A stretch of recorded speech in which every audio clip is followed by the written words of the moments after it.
All right, this time we're going to have our public hearing. We're going to call this to order. Are there any citizens' comments? Well, actually, John, you want to kind of give a brief on this as we get ready to go in this open, the public hearing? Once you open, I will. I did. Okay, yeah, so last month, the utility committee met about the increase in the utility bills from looking at electric, sewer, water, and natural gas. We went through electric, water, and natural gas last month. To increase the sewer rate, you must hold an open public hearing.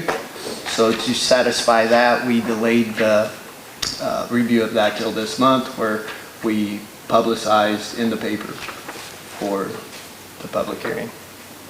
Okay. So at this time, we'll open up the for citizens' comments. If you have citizens' comments, we just ask that you move forward, give your residence, your address, and make your comments if you have it.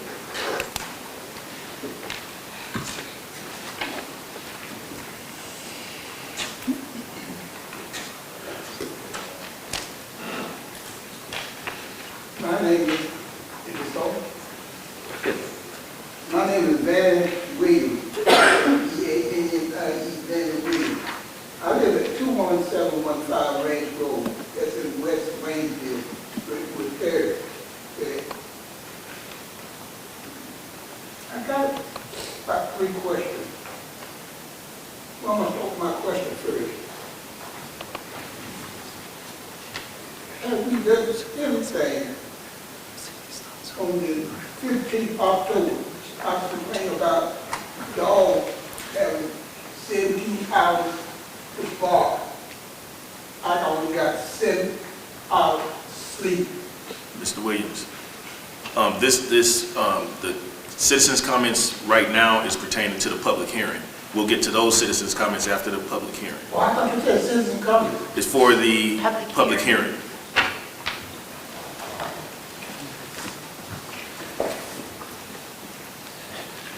Thank you.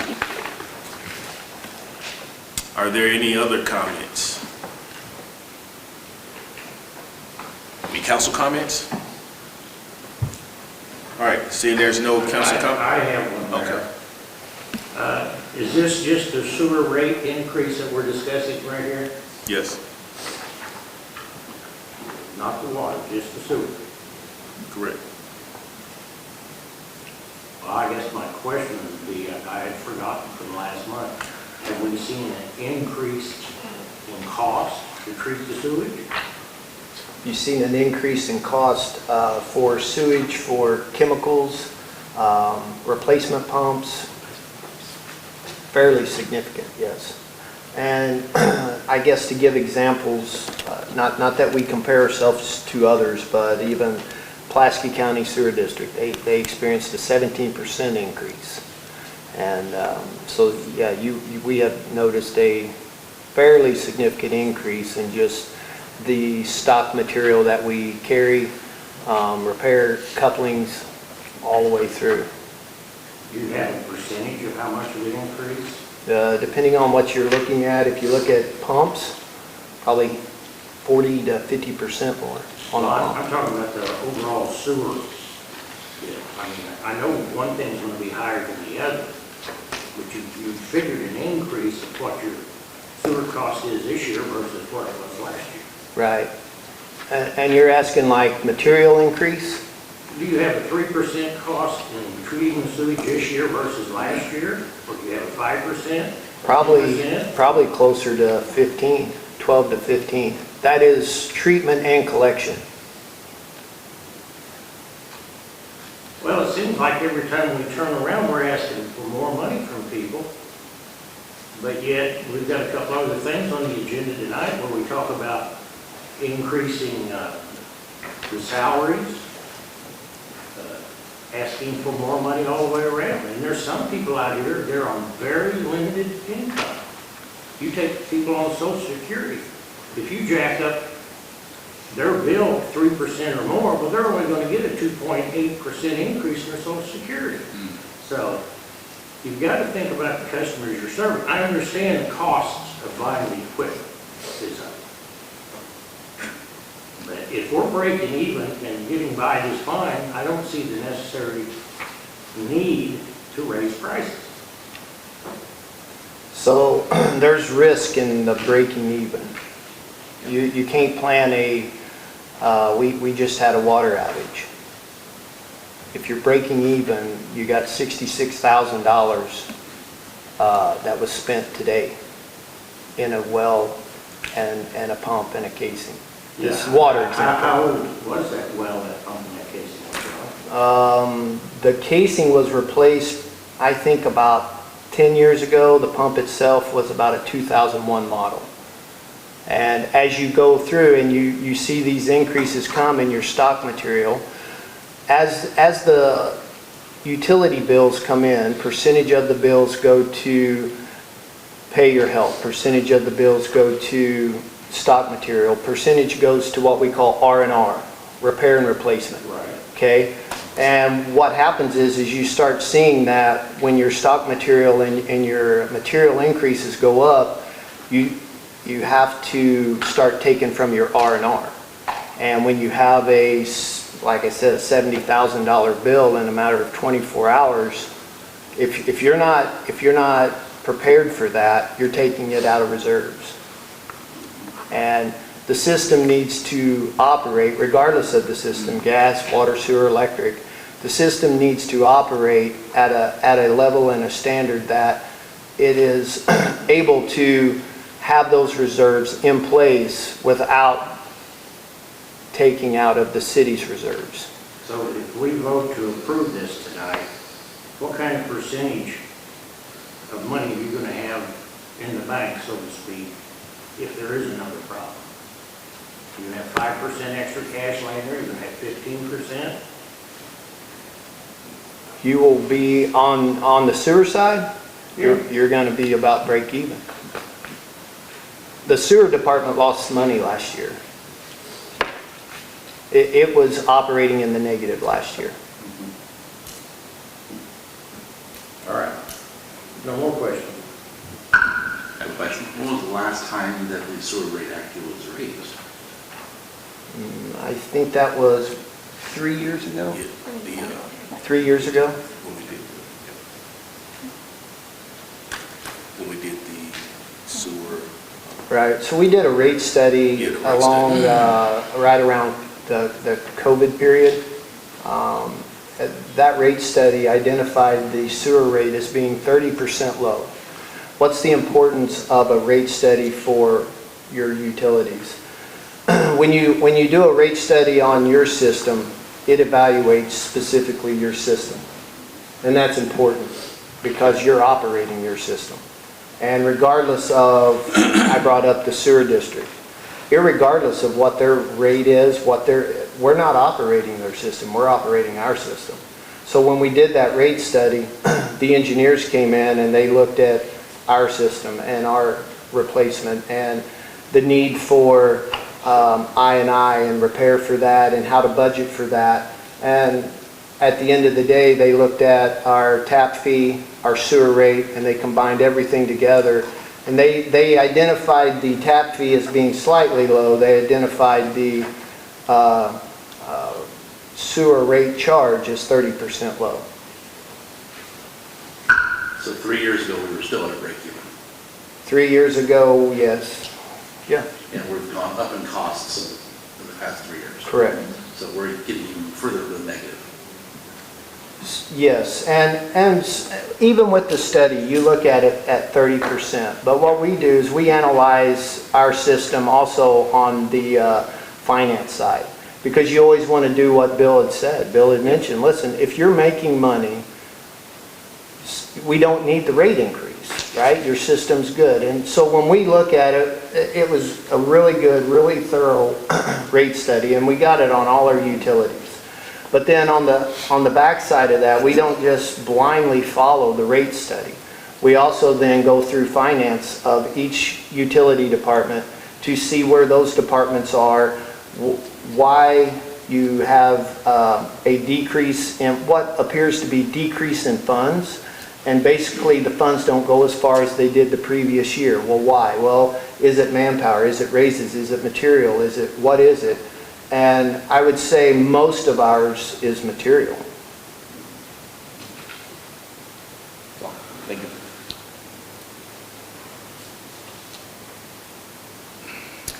Any other questions?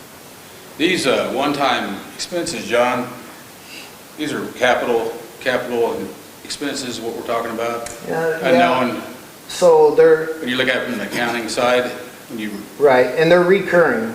They're not a one-time.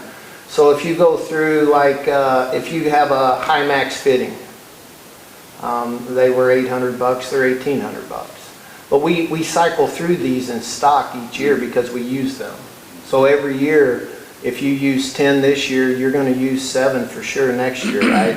And the increased cost, again, works against the budget as you stock that material for each year. So these costs of, the cost of pipe, the cost of manholes, the cost to, we're under a I&I and a CMOM right now, where we're working through to keep the stormwater from, going into our pipes, and really just the cost to coat the manholes is almost tripled.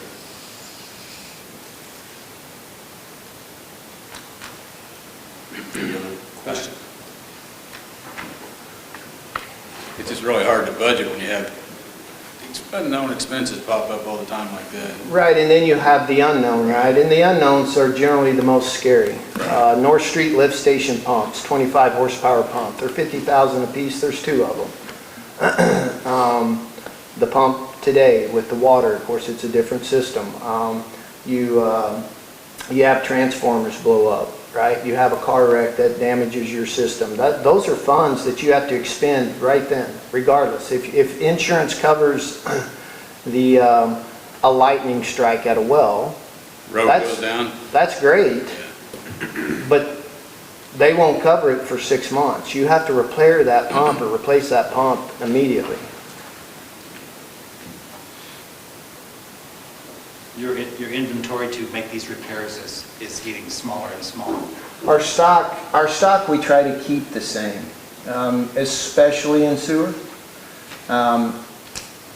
Natural gas, maybe not as much, but for sure sewer and water.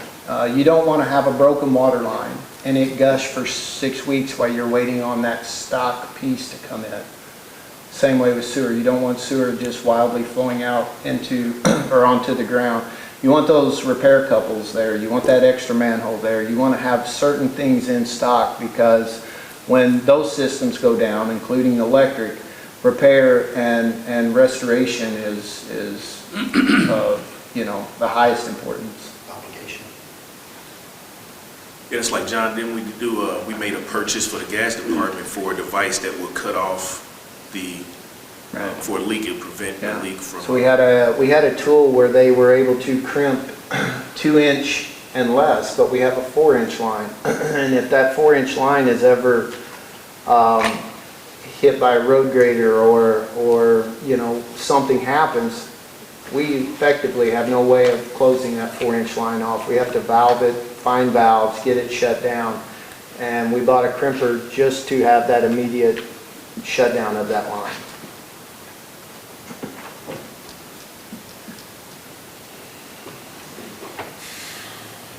Any other comments, ladies and gentlemen? All right, we're going to close the public hearing and move on to agenda item number 5. Mr. Vanny Williams. Citizens' comments. Citizen comment? Yes, I thought it was pretty nice. the real one. I'm sorry. The real one. Calm down. I thought it was pretty nice in the city of Waynesville that when I walk outside there to get a sheet that tells me what to do in here, there's not one out there. But at the same time, they say if you got a certain type of telephone, you can get it off of there. I don't have a certain type of telephone. I believe there's nothing wrong with this phone. I can talk to you, I can text you, until you water. But I can't put my phone over there and see what y'all gonna do tonight. Am I being unfair? No, that's a point taken. He got a packet for you right there. I'm gonna have to say please and thank you. Now, I want to tell you my name. I think all y'all know who I am. Know where I live, right? October the 15th, I asked the city, could they do something about y'all having more time to sleep or whatever you want. Our city auditor said dog have 17 hours, make noise, et cetera, et cetera. But if I'm gonna retire in the military, I'm gonna get 7 hours. I think that taxpayer, which the dog is not, should get more hours, quiet hours, than he can make more noise. Now, I would appreciate it if the city would look into that, because I just don't feel I'm being treated fair, that I got to pay taxes and only got 7 hours of sleep. I believe we're supposed to recommend an hour to get at least 8 hours. Okay? When I moved to Waynesville, we was out in the county. But they said we would to City of Waynesville, they promised us a couple of things. 1, police patrol. 2, fire extinguisher. 3, your telephone bill would go up. It did. Okay? They also promised me that you would get street light. The Cleveland Electric put street light on Rudolph. They said next year we're going to put it on Ranch Road. We only got 1 month left of this year. I want to know when they're going to put them in. But it hasn't happened yet. My electric light bill is over $275 every month, because to take the people from Ranch Road, I got about 5 lights that comes on if you walk close to my house. I don't think I need to have that. I think we should have street light. Am I out of control yet? Okay. I wanted to ask that, since I was in war, I don't see nothing that said war for over there. I just wanted to ask us, where to speak like if we were supposed to be getting.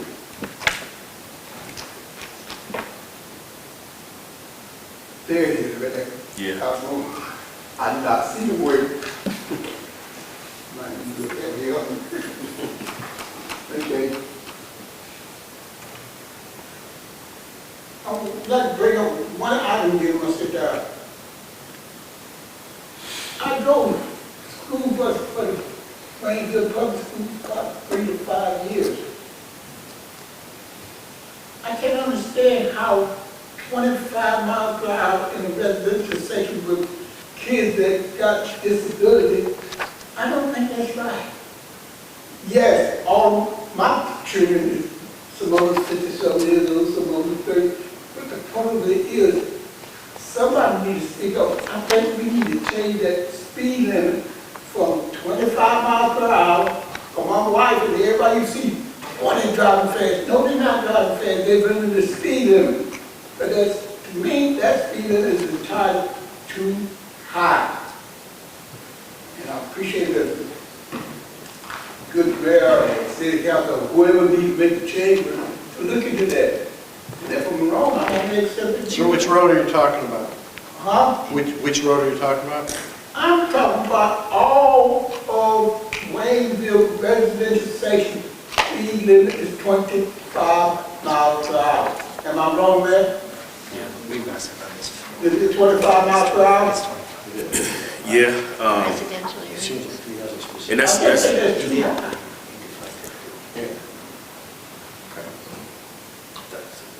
And if you ask me my opinion, it should be between 15 or less. Because that's a fact. That little child is fast. Do I miss it? I mean, unless you, is that your last statement there? That And we definitely, I took notes on everything, and then we'll look at that. And the speed limit, we have to talk about that. The main thing is really about accountability of citizens, and that's where I have most of the issue with. People don't stop at stop signs. People do not follow the speed. So that accountability piece is just us trying to report and call the police when we know the cars and things like that. But I'm gonna tell you, I got passed in my own neighborhood. So, I mean, I understand. And that people they do need to slow down because we don't have sidewalks in most of our residential neighborhoods, and the children are walking on the street. So we agree with what you said. All right. Easy, thank you. You're welcome. Are there any other citizens' comments? I'm slow. Mr. Barrett? Yeah.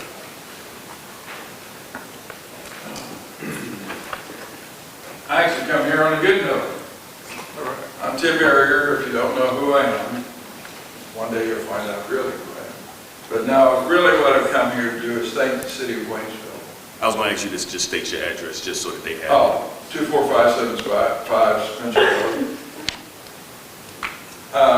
Actually, I've come here to thank the city of Waynesville. City Administrator John Doyle, we sat down in the summertime, and one of the projects we worked on, talked about, was the Veterans Banners Program. We started that program in 2017. We started with 18 banners. The city of Waynesville and two young men, fine young men, that I really want to recognize tonight, got up early one crisp morning, and they hung those banners up. We had 75 banners hung this year. Matter of fact, John and I sat there, and we hem-hawed around a little bit how we're going to get more and where we can do, and we come up with the idea of the double banners on the side, which I think looks spectacular. They look awesome. But really, this really goes to, I want to thank Keaton Statesman and Tyler Langston for their efforts, because I know it's an early morning rise.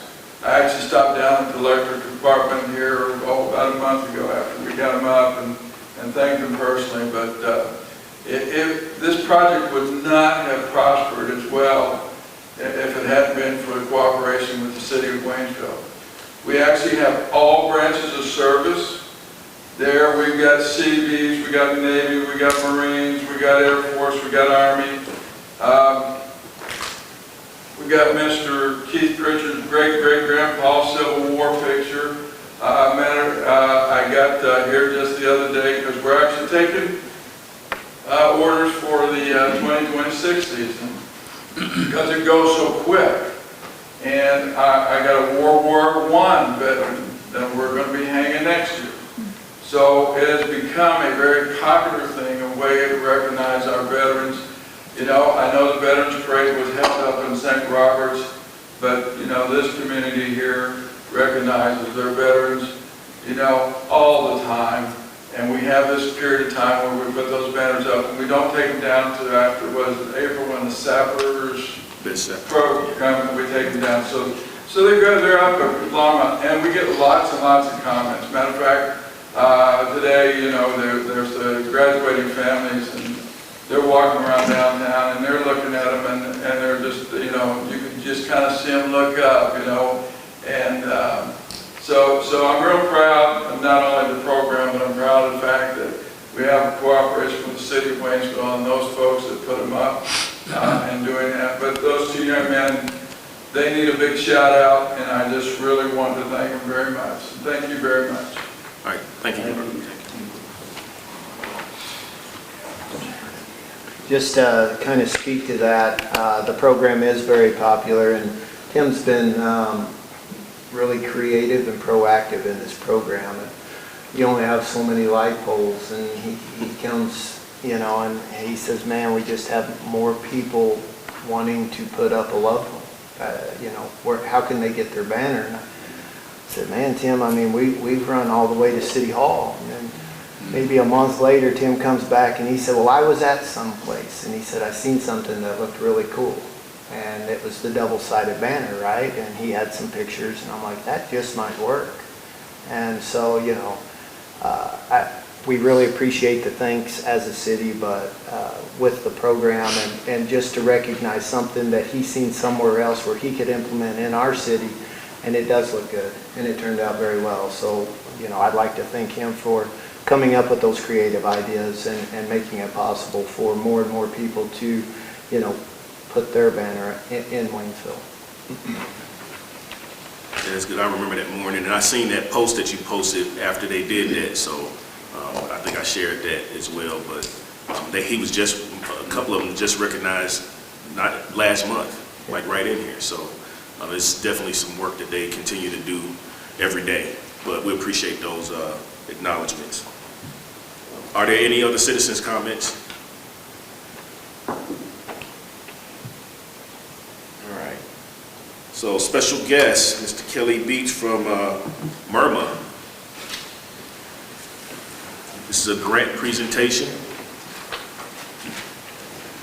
Thank you, Mayor. I think I come every year or every other year. In case you're new to the City Council, Murma is you're part of an insurance pool. It stands for Missouri Intergovernmental Risk Management Association. We're the first public risk trust in the state of Missouri.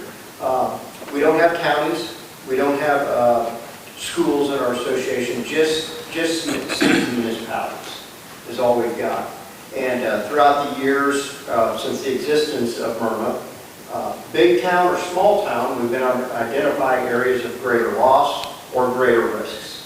Like I said, it could be a town of, 1,000 all the way to a town of, 60,000. It's the same risk, just different populations. Kind of like John was saying, your wastewater equipment, it doesn't matter if it's a big town, it's all the same equipment.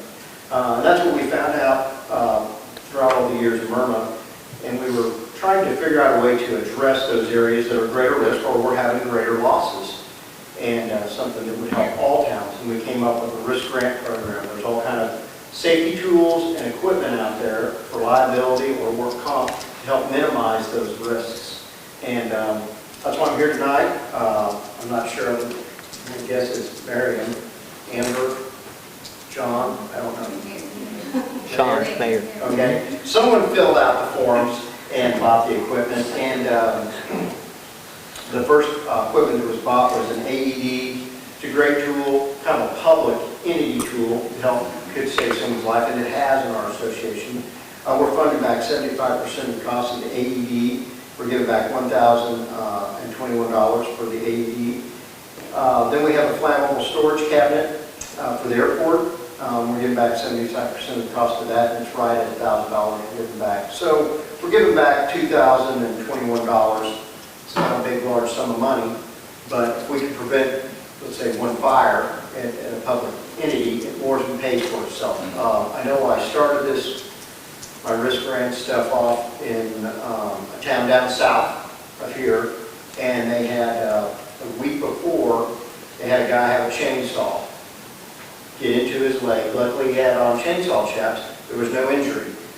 We gave him 75% of those costs of the chainsaw chaps last year. So $300 out of Murma's pocket, but we prevented a very large claim. And of course, big injury and a lot of pain for that individual. So it's not a lot of money, but if you can prevent one claim, it more than pays for itself. And it's hard to put a finger on that every year, but we think it works. There's a lot of chainsaw chap stories out there that works, or power trimmers. I get to work with a lot of people in Waynesville. Everyone is great to work with. What did you get on your evaluation this year? 97, okay. So we have an annual evaluation where we look at your property and your inspections and safety training and your HR model policies and police policies. And everyone in the association does this, and we try to make everyone kind of play by the same rules. And 97 is a great score. So that's a lot of departments, a lot of employees. Everyone's participating in that. It's just a risk management tool. And you guys are doing a very good job of that, so I wanted to thank everyone that participates in that, which is probably everyone, I'm guessing at some level, so. I'll stop talking. Thank you. Thank you. We'll take a photo, present it. That's up to you guys. Yeah, but you gotta be in it. You gotta be I can in do it, that. Kelly B. We'll move on this side. Oh, here we go. She snuck in and didn't even see him coming in. Ready? 1, 2, 3. Thank you. See you. See you. Take care. Thanks for having me. Thank you. Thank you.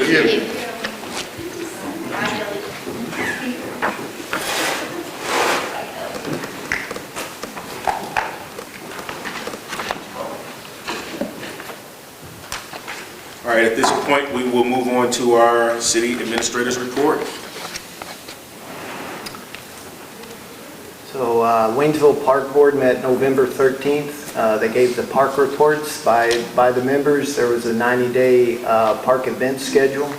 They have modified or changed the time for the park board meeting.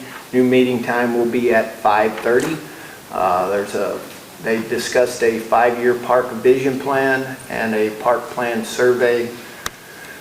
The next meeting is January 8th at 5:30, 2026. Was kind of odd in this report. Be seeing everybody next year, I guess. Utility Committee met November 3rd. Discussed the Sewer District Agreement Service Report. Gave department updates. Utility rate increase, which we had a public hearing. We established that for this council meeting. Next meeting is January 5th. Economic Development Committee met November 3rd. Business Spotlight is SignSmart for November. One of the things that has kind of been in the planning is the S&T Community Adoption Program. There was project presentations the 13th, 5 o'clock at OTC, and I kind of wanted to share some of these with you. There was roughly 100 students, 80 to 100 students who teamed up. There was approximately 20 teams, 10 projects.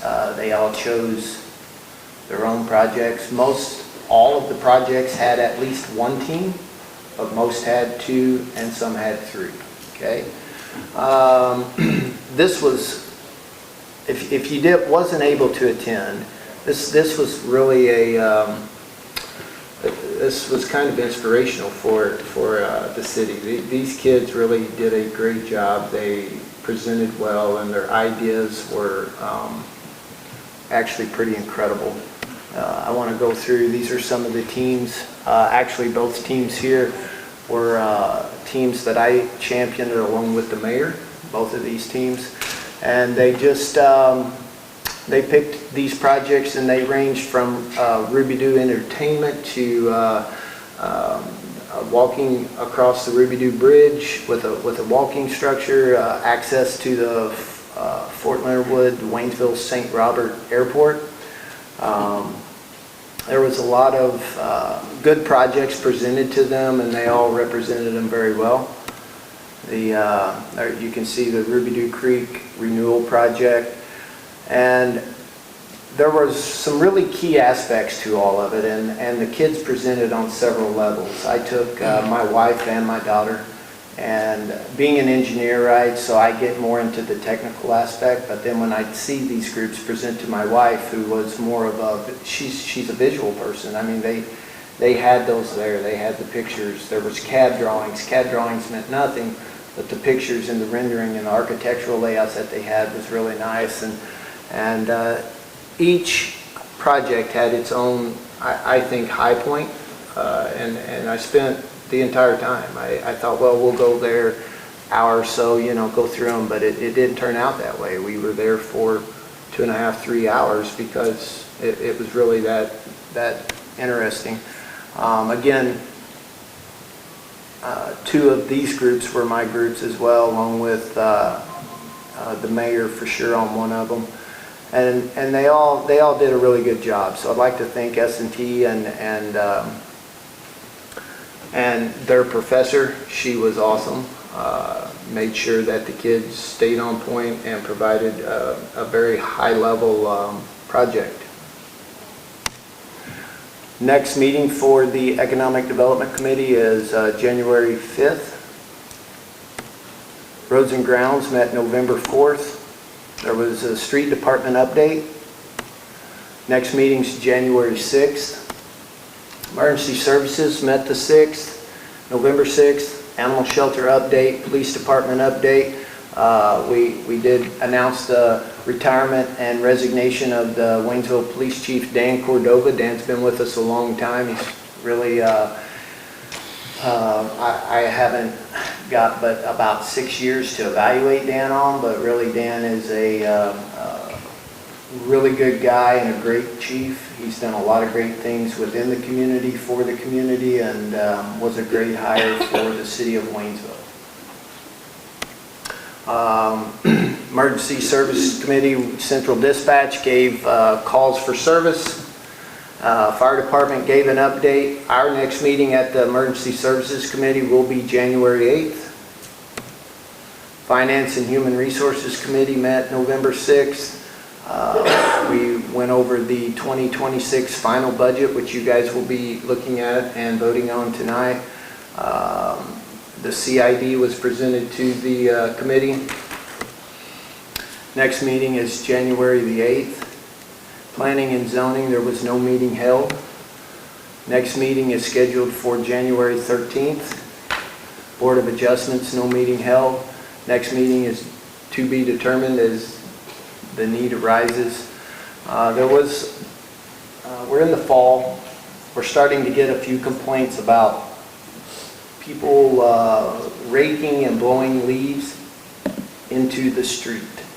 And just kind of as a reminder, I wanted to put this in there. It is that time of year, and these leaves will be collected, raked, blown.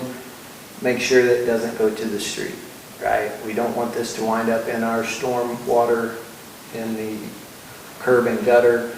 The city provides a leaf and limb dump for this purpose. And so as we work with people, this is actually against the Waynesville Municipal Code, section 210.075. But, just ensure that as you rake those leaves, collect those leaves, dispose of those in our leaf and limb dump. I wanted to kind of give an update on the City of Waynesville municipal calendar at year's end and through the holidays. November 27th and 28th, City Hall will be closed for Thanksgiving. December 17th, we will be closed from 11 a.m. to 2 p.m. for the annual Christmas party. December 24th, Christmas Eve, City Hall will be closed from 12 p.m. to 5 p.m., so we're open half the day.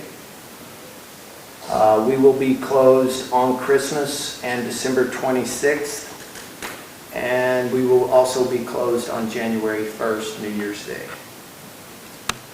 And then wanted to discuss the 2026 municipal election filing dates. That time is upon us and is coming very near. December 9th is election filing opening date. We will be open at 8 a.m. And December 30th is the election filing closing date, and we will be closing at 5 p.m. The window for filing has shortened over the last 2 or 3 years. Last year is a shorter window than the year before, and then this window again is very short. Special events, you have Christmas on the Square, December 4th, and we have the Pulaski County Christmas Parade, December the 7th. That is it. Just one question, clarification. We're gonna, for the declaration of candidates, we're gonna close at 5 on those days, so the lobby doors will stay open past 4? Yes, we want to take, we will take, on the closing day, we will take till 5 PM. Okay. All right. Are there any questions for John? All right, thank you for that report. We move on to agenda item number 7, and this is to discuss the proposed abatement ordinance. And I think, just to kind of give a little bit of background on this is something that we've been looking at for some time now, with how do we address the abatement issue with yards in the summertime that's not being maintained. In the past, the way that it has been working is we would generally just go and cut the yards ourselves, and because we know that we would not be able to recoup the cost. But there is another opportunity for us to do a special assessment through in the year, so we can recoup the cost during that year that it is violated. And you'll see in here, this is just a talking point. There's no action on this tonight. This is just something so the council can kind of read ahead. But I've spoke about it before, and John and I, we kind of mulled over this and sought counsel with the right way to do it. We want our community to be clean. We also want to make sure that we are managing the resources appropriately. When we cut the yards, we basically becomes a lawn service for people, and we take our workers off of projects they should be working on to cut somebody's yard. So this way we will have to, I know it sounds, I'm just oversimplifying it to explain the fact that we don't hire people to cut the grass, because then we would be paying a service to a contractor to do that, when we could just take our employees and knock it out. But now we can do a special assessment. That's the recommendation, is to do a special assessment within that year, so that we can recoup it at the end of that year and not have to wait till they sell the property 20 years from now. So that's the bottom line of what we're looking at doing. Did you want to say anything on that? No. And if you got any questions on it, or council, I just want to kind of share that piece. How is what's in here different from what our current ordinance is as far as, quote, rules? Not the abatement process, but the rules. So the main difference is going to be under section D. Okay, you got section D1 is notice. That's very similar to what we do now. Okay, you have to notify the landowner of said abatement. But so section A, 1 through 30, that's what's currently on the books? Very close, yes, very close. And all section A, 1 through 30 is identifying nuisances. What is a nuisance, right? There may be some additions, some takeaways, renamed, how it looks, but basically we would be okay with the nuisances that are identified currently in our code 210.075. That is kind of standard. This kind of breaks it up a little bit more to kind of show where, since those nuisances have been established in 210, there's other nuisances that have been brought to the attention of City Hall. One of them, it's kind of, but I received complaints, is 27. Unattended clothing donation boxes, right? That's not in our current nuisance. So there's a few new ones, but for the most part, the definition, or trying to define what a nuisance is, as far as anything to do with property, residential properties, grass height, mowing, that's all very, very similar. The key change is, like I said, is going to be in section D, kind of 2, and definitely 3. So the notice is the notice, and it remains the same, how you placard the property, right? Contact the property owner. The hearing part is a little different. That actually gives the opportunity for the landowner to maybe state why the nuisance is there, or if something has happened. And then the abatement process, right? So you reach a point where the property has to be abated by the city. What do we do now? Like Sean said, we go out, we mow the grass. Say it's a grass abatement. We mow that grass, and that the cost for completing that abatement is tied to that property, and it's only redeemable upon sale of that property. And I tell this story, and it's true.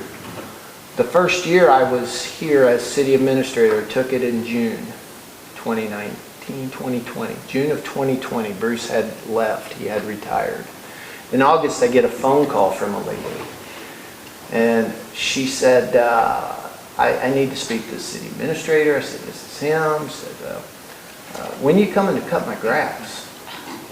And I said, I don't understand what you're asking me. She said, well, you guys always cut my grass before. It wasn't costing her anything. We were cutting her grass. She was putting it, you know, she was putting it on her, how we abated. Till the house sold, she didn't have to pay for the grass cutting. And I thought, wow, that's kind of new. The abatement process that Sean has described is kind of described here in 3. And it is a special tax assessment, which then is collected annually with property taxes. So you may not pay for your grass cutting in August, but you will pay for it in December. And it removes that, you know, long time period for repayment option.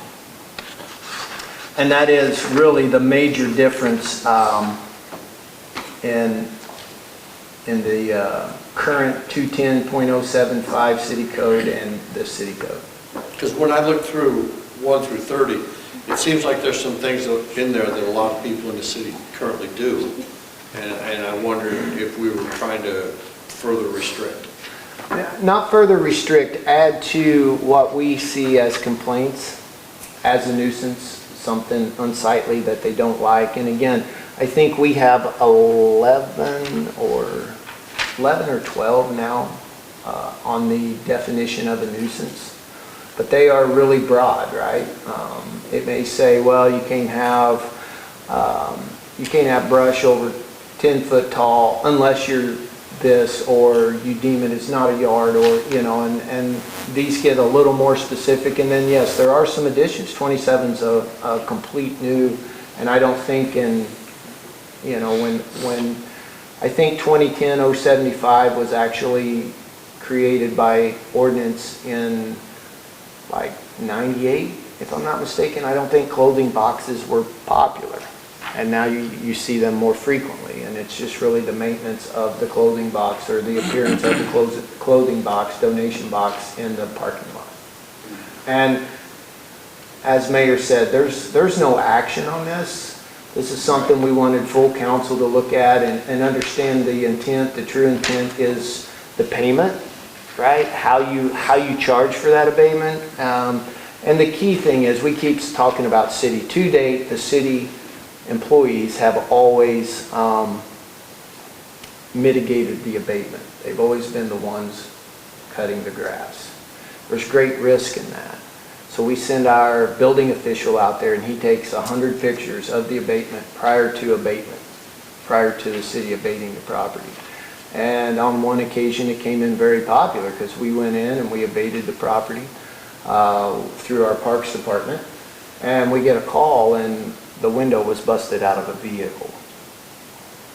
Now you got to call Kelly Beats, right? And he doesn't like those calls. That's an insurance claim.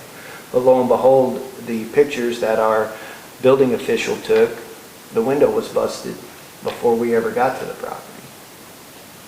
And he has that. Well, once we show that, but what if you don't have that? So why are we interested in collecting annually? This could be something that the city could potentially bid out as a service from a maybe a lawn company, and then they could provide us their cost for that bill, carry the liability and the insurance, and at the end of the year we're reimbursed for that cost on that property. And that's kind of the focus of the city. It makes me nervous to send our guys out there knowing all the potential liabilities that you have within, you know, a task as simple as mowing somebody's grass.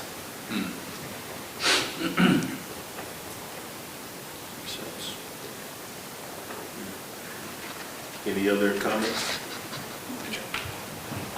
I think that's a good deal, and we'll be looking somewhere in around January, February time. Yeah, we'll be running, again, this through committee. I think this goes through several committees and further legal review to possibly bring back to, because abatements for us come of all shapes and sizes. You can have a sewer abatement, right? What if you have a 4-inch service line that is overflowing and clogged? Well, you need to abate that, and you have an environmental concern, environmental issue, and people may not repair that. Well, you shut their water off, you can do all that, but it doesn't necessarily abate the problem. So they come in a lot of forms. Okay. All right, thank you. Just mull that over for the next couple of months. And we'll go to agenda item number 8, which is our resolution this evening. We have proposed resolution 09-25. Madam Clerk. I'll read the resolutions tonight. Mr. Clerk. Resolution number 09-25, a resolution appointing certain members to the Board of Directors of the Central Ozark Utility Service Alliance, LLC, Co-USA, fixing an effective date. All right, need a motion for this resolution. Motion by Mr. Rice. Second. Second by Mr. Harold. Discussion. Madam Clerk. Councilman Bland? Yes. Councilman Hayden? Yes. Councilman Rice? Yes. Councilman Hyatt? Yes. Councilwoman Dills? Yes. Councilman Harold? Yes. Councilman Farnan? Yes. Thank you. All right, thank you. Proposed ordinance HB 2025-46. First reading of HB 2025-46, an ordinance amending the municipal code regarding service rates and fees for utility services provided by the city of Waynesville, fixing an effective date. Second reading of bill number HB 2025-46, an ordinance amending the municipal code regarding service rates and fees for utility services provided by the city of Waynesville, fixing an effective date. I need a motion. Motion. Motion by Mr. Harold. Second. Second by Mr. Hyatt. Discussion. I have a question. Okay. How much is the... Turn your mic. Oh, sorry. I know the sewer rate is 5%. How much is the electric rate increase? So we're only voting on the sewer rate. We voted on the electric rate last meeting in October. Didn't, We did have a public hearing for this. but it's all in here, don't it? Sure, what we have done... So there's no difference from what we did last time with those? No, we didn't Okay. change those. So what we have there, Don, is we have put utility rates all into one ordinance. So you're not tracking down an electric ordinance or a gas ordinance or a sewer or water. We combine them all into one, and any change thereof will then amend this ordinance. So there is no change on any of the others other than the sewer on price. Okay, that's, I was like, I thought we already took care of that, so I was confused. Okay, thank you. Madam Clerk. Councilman Farnan? No. Councilman Harold? Yes. Councilwoman Dills? Yes. Councilman Hyatt? Yes. Councilman Rice? Yes. Councilman Hayden? Yes. Councilman Bland? Yes. Thank you. All right. Proposed ordinance HB 2025-47. Mr. Doyle. First reading, HB 2025-47, an ordinance adopting the fiscal year 2026 budget, fixing an effective date, repealing conflicting ordinances. Second reading of HB 2025-47, an ordinance adopting the fiscal year 2026 budget, fixing an effective date, repealing conflicting ordinances. I need a motion for that ordinance. Motion. Motion, Mr. Harold. Second. Second, Ms. Dills. Discussion. I do. Sorry, I know I'm That's okay. a question guy. When I'm looking at the general fund under expenses, and which one doesn't matter, I just happened to flip to the police one. But where it says like, stay within budget, choose from, If they go under, what happens to that funds? If they, you know, you have, like for fixed assets, you have 26,000. If they buy cameras for 7, do they get to keep going, or will that come back to general fund? I'm just picking that one as an example. Any one of them, it doesn't matter which one. One of them is buy a trailer or a truck. Let's go to the one you're speaking of. You're on general fund police, and which, I was at 112,6830. 6830, fixed assets, I see where you're at. So yes, what we do is,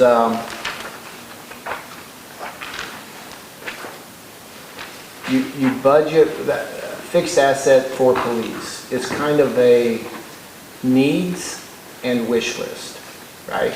We want and we need. So right now, the police department is more kind of in the need column, right? You look at the items that are there. You have cameras. Those are a need.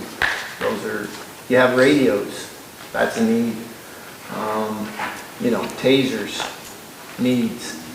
These are all needs. And you might have a want with a long gun depending on how you view that. I view it differently, especially with campuses that we have. That's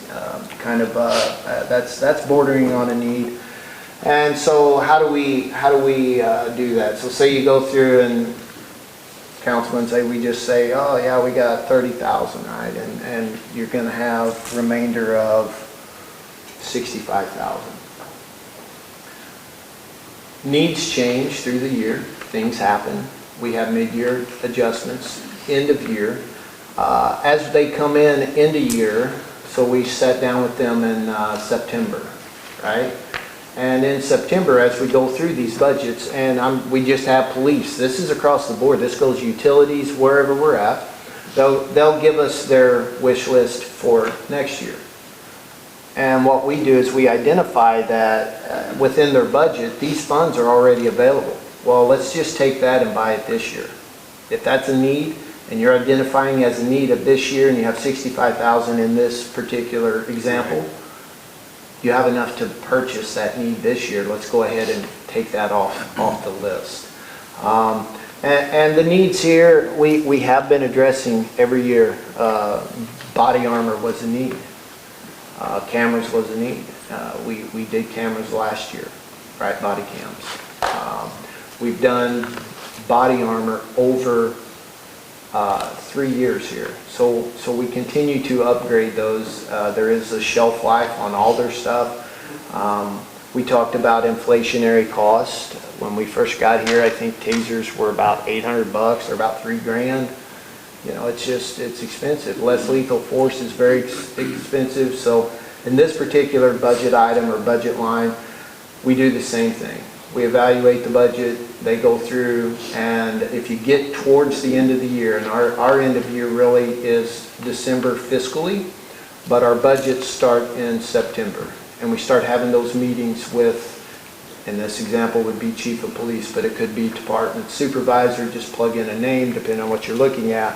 And we start identifying where they're going in their department and if it is fundable in 26 or if we have to push that item to 27.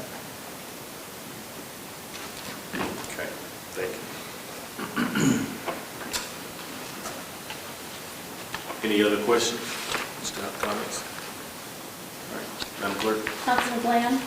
Yes. Councilman Hagan? Yes. Councilman Rice? Yes. Councilman Hyatt? Yes. Councilwoman Gillis? Yes. Councilman Harrell? Yes. Councilman Farnum? Yes. I already have proposed ordinance HB 2025-48, Mr. Thornton. First reading of HB 2025-48, an ordinance adopting the fiscal year 2026 hiring and promotion salary schedule and personnel manning chart, repealing conflicting ordinances, fixing an effective date. Second reading of HB 2025-48, an ordinance adopting the fiscal year 2026 hiring and promotion salary schedule and personnel manning chart, repealing conflicting ordinances, fixing an effective date. Need a motion? Motion by Mr. Hayden. I'll second. Second by Mr. Harrell. Discussion? So I want to kind of clarify one thing. It was after or during the public hearing, and this is, the comment came from, we're giving these increases. The step and grade worksheet that is, you guys are considering now, reflects a 0% increase in our hiring schedule. We did not have any increase in our hiring schedule from last year to this year. This is the same hiring schedule that we had. No increase. All right.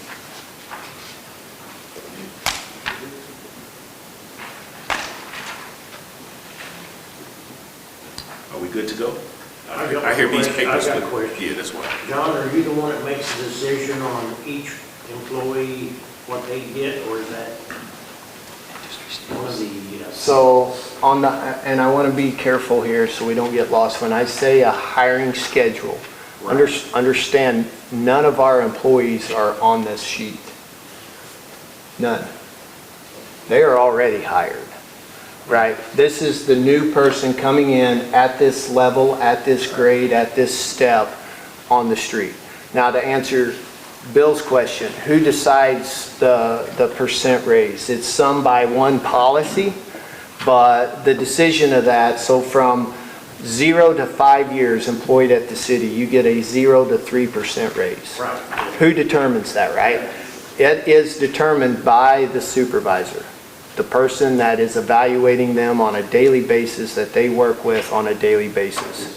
That supervisor determines if they get a 2% or 2.5% or Yes. 3%. And I will be honest here, I've seen 0% come across my desk, and I have only passed one of those along. I try to fight for employees, and I've had 0% make it all the way through. I support the decision of our supervisors. Again, they are the ones evaluating these guys every single day. They know their value, they know where they've grown, they know where they need to grow. And when you work with a merit raise instead of across the board raise, you start to see your employees do one of two things. They shut down and leave, or they buy in and you excel. And when you have your merit raises based upon that, these employees understand that hard work every day, because this isn't an evaluation based upon the last month of the year. We go back 12 months. I asked them to go into their, an example was Dustin. Dustin's a new supervisor, roads and grounds. You've met him, you've seen him. He's grown immensely. And when he comes into roads and grounds, he's learning a lot from you guys, from us. He come to my office and he asked a question. He's like, the evaluations, I hear you want it 12 months. I said, I do. And I said, if you really want to make yourself a better supervisor and understand how to evaluate your employees, go back and grab your roads and grounds committee packet and read them from January to now, because that will remind you exactly what your guys did, how you went through snowstorms. Your reports will remind you, and you'll be amazed at how much work you got finished, how much work you worked on snowstorms, repairs, utility cuts. And so he's done that. He's went back and he's done his homework, and as the employees come through, he's like, that's how you do a 12-month full evaluation. And I do the same on our supervisors. So as I'm going through and I'm looking at the utility supervisors, I grab that utility packet and I want to know each month what we discussed, what was we working on, because you forget, and you don't want to remember the last 30 days, you want to remember the last 12 months. I guess the point I was trying to get with is, if the supervisor makes a decision on the percentage, does he have to run that by you? Yes. Okay, that's what I'm wondering. He does, yeah. We review individually. I will go through each of their evaluations with each supervisor. Now, that employee may not be in there, but that supervisor runs through every evaluation with me. Any other comments? All right, Madam Clerk? Councilman Farnum? Yes. Councilman Harrell? Yes. Councilwoman Gillis? Yes. Councilman Hyatt? Yes. Councilman Rice? Yes. Councilman Hayes? Yes. Councilman Step out.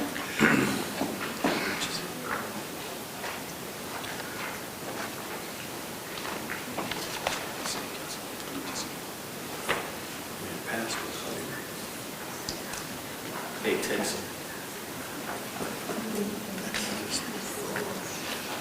It's your goal. Well, while we wait, John, I have a question. It's kind of unrelated, but it's kind of related. If somebody applies for a job, right, can they move up from, say 2 to 3, or do you leave them at base salary 2 and step them out if they're somebody we want? I'm not talking about necessarily an entry-level guy, but somebody do they have the ability to negotiate a salary increase? So while you're on that, yes, if you look, say you're a base employee, base salary, and you got steps 1 through 5, okay? And if you applied for a job, go ahead. All right, Councilman Bland? Yes. Okay, thank you. just want to close that out. Yeah, no. That was intense, wasn't it? So, we had to hold the vote a little longer. So, in speaking to that, when you go through employees and you're kind of looking at their qualifications, some of the qualifications that are desirable in the street department, we've picked on Dustin all night, so I'm going to continue to pick on him, is a CDL. Right? So you have that employee and you have that job position that you've advertised. You can only put that guy in that step. Right? You can only go to that one grade. If you're a base salary 1, you're there. But then you have 5 steps, 1, 2, 3, 4, 5. Well, this guy, he has a CDL. He's probably not at 1-1. You may bump him to a 1-2. Okay, so you do have that ability? We do, Okay. yes. All right, so we'll move on to agenda item number 9. Is there any other business that needs to be discussed? No, sir. All right, so we'll go to council comments. We're going to start with Mr. Bland. Yeah, I'd like to kind of give an attaboy to everybody. I have the privilege of working around a lot of military that come in PCSing, and I always ask them where they're going to be going. Most of them say on base housing, but 80% of those that say off post, they're coming to Waynesville, and that says a lot. So I just wanted to give everybody an attaboy that we're still tracking good, and I know it's already stuff that we know, but I'm confirming it, that they're wanting to move here, and I think that's awesome. All right, thank you. Mr. Hayden. I just wanted to mention one thing. I saw a thing on KY3 the other night, Ozark's Life, and they talked about Henry Rothbauer. He's a Ward 1 resident, if you don't know who he is. He turns 100 next month. He's a World War II vet that lives, well, I won't say where he lives, but he lives in Ward 1, and he makes these wooden yard animals that spin, and I just thought that was so cool. But the best part about the whole article, he drinks 1 beer every day, sometime after 1 o'clock. So, I think it's neat that we have a 100-year-old World War II vet in our city. Why did you throw the drinking guy? It was in the article. That's the longevity. That was for Cordova's, It was in the article. I thought you were giving us it was. That's cool. some health advice or something. Apparently it works, because he's 100. All right, thank you. I want to thank the water department for fixing the pump in Ward 1. Donnie and all these guys, Josh, everybody. Very, very, very well needed and done. Thank you. Okay. All right, Mr. Rice. Mr. Hyatt. I just want to wish everybody a happy Thanksgiving and be safe next week if you're traveling. There you go. Okay. Ms. Deals. I just want to reiterate what Mr. Williams said. Please consider the children when you're going through the housing areas and slow your vehicles down, especially now that the activity bus runs later at nighttime and it's dark and it's, like you said, there's not a lot of street lights everywhere. And they're going home and they're not looking both ways. Thank you. Thank you, Ms. Deals. Mr. Harrell. I'd like to give a thank you to all of the community lately who has come out and given back to the community, those who are hurting financially with food and water and necessities. And also a thank you to the police department that came out for Manna, who we clogged up GW Lane for quite some time the other day, and they actually handed out over 500 packages to families in need. They had the road all blocked up all the way to Maverick now. Thank you, Mr. Harold. Mr. Fark. Okay, I would like to let the employees know I have nothing against any of them. My questions about money and the bills, that's what I feel that I have to do as a counselor, to keep an eye on everything, educate myself. We don't have a local newspaper where we can put this stuff out, so the people can learn by watching our wonderful Channel 12 Tigers or on YouTube. And I want the citizens to know that, yes, we are watching out for them and their money. And I want to say happy Thanksgiving to everybody, and be safe. All right, thank you, Mr. Farnell. And I want to echo that. When we have conversations up here and there's questions that go back and forth, that's what we want. We want you to know that we're not just sitting here yes and no. We want people to ask questions, and it helps us to, is what I consider to be collaborative, a collaborative environment. And nobody's getting offended at this idea, that idea, but it's about checking and making sure. This is how we protect the citizens' best interests, and this is how we work together as a team. I do have a couple of things I wanted to bring and mention is, first of all, that the free tax center is coming back to Waynesville this year, so we will provide those services for that, that veteran population down at 201 North Street. They will be here next month, and it's December already, so they're coming back this time for that time again. So they will be here from January to April. They will this time work from Tuesday to Friday, and it'll be like from 8 till 3 every day. And you just drop your packets off, drop it, and they'll call you to come back and get it. And we will put those, we'll have signs up, we'll have the hours, and make sure everybody spread the word. But last year we had people coming from all the way from Camdenton. So we have, they did a great job last year, and we want to continue to support them.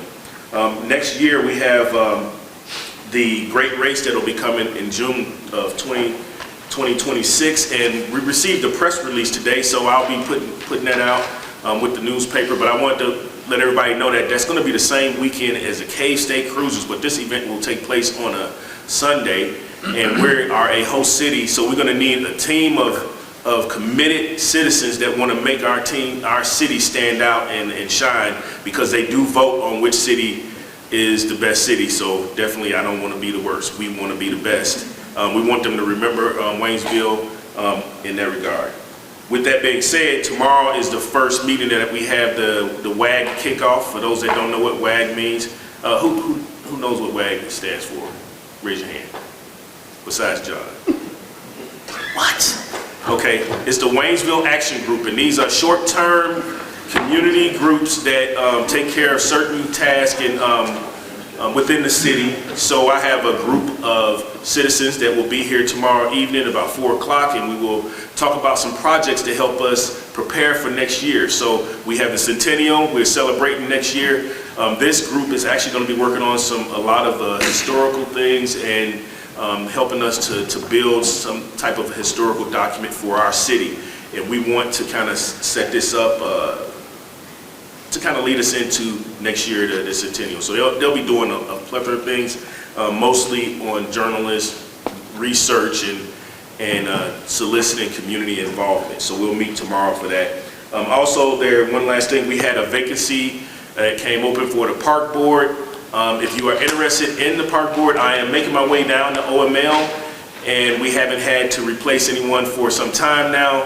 So a lot of the people that are on my order of merit list, let me go ahead and define what OML means. But the order of merit list, their life has changed, situations changed, and they no longer want to be on the OML, but I do go down the list. If you are interested in participating on our city park board, you can send me an email at mayor@waynesvillemo.org. That's mayor@waynesvillemo.org. And I will get back to you, and we will sit and talk. And I'm not looking to fill this until January, presenting it to the council, when I'm gonna spend some time with these next board members, potential board members. With that being said, that's all I have. Thanks everybody for all of the hard work that you do. I'm gonna tell you, we got a great team. We're doing some great things. There's a lot of stuff happening in the city. Just because you don't see something happening don't mean it's not happening. Trust me, it's a lot of work that's going on, and you know, we're gonna give birth here soon. And we're the elephant, we're not the rabbit. So when we give birth, it's gonna be big. So just get ready for what's to come.